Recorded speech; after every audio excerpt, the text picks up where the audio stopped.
আবার এক নতুন ভিডিওতে সকলকে জানাই স্বাগত। ঠাকুর ঘরে কখনোই এই কাজগুলো করবেন না, তাহলে সংসারে নেমে আসবে ঘোর অমঙ্গল।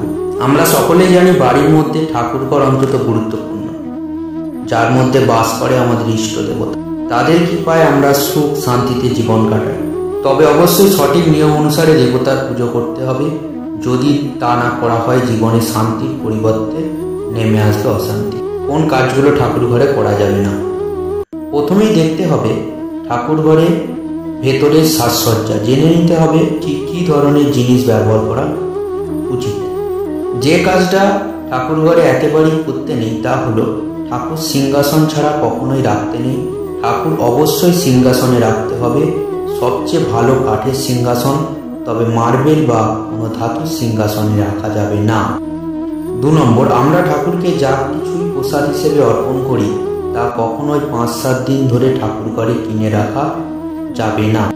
এরকম ঠিক নয়। ঠাকুরকে অর্পণ করার প্রসাদ ঠাকুর ঘরের বাইরে রাখতে হবে। যেটুকু প্রয়োজন সেটুকু ঠাকুরকে সাজিয়ে দিতে হবে। দেবতার উদ্দেশ্যে আতপ চাল ছাড়া অন্য কোনো চাল ব্যবহার করা যাবে না। যে আসন পেতে বসে পুজো করা হবে সে আসন কখনোই অন্য কাউকে ব্যবহার করতে দেবেন না। সকলের জন্য আলাদা আলাদা আসন রাখতে হবে। এই সিংহাসনে একই রকম 2টো ঠাকুর বা শঙ্খ রাখতে নেই। ঠাকুর ঘরে কখনো পুরনো ক্যালেন্ডার রাখা যাবে না।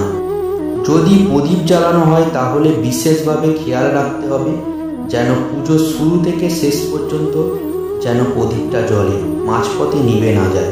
অতিরিক্ত উগ্রগন্ধযুক্ত ধূপ বা ফুল ব্যবহার করা যাবে না।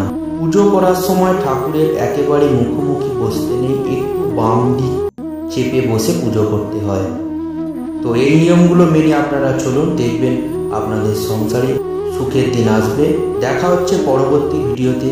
ততক্ষণ সবাই ভালো থাকবেন, সুস্থ।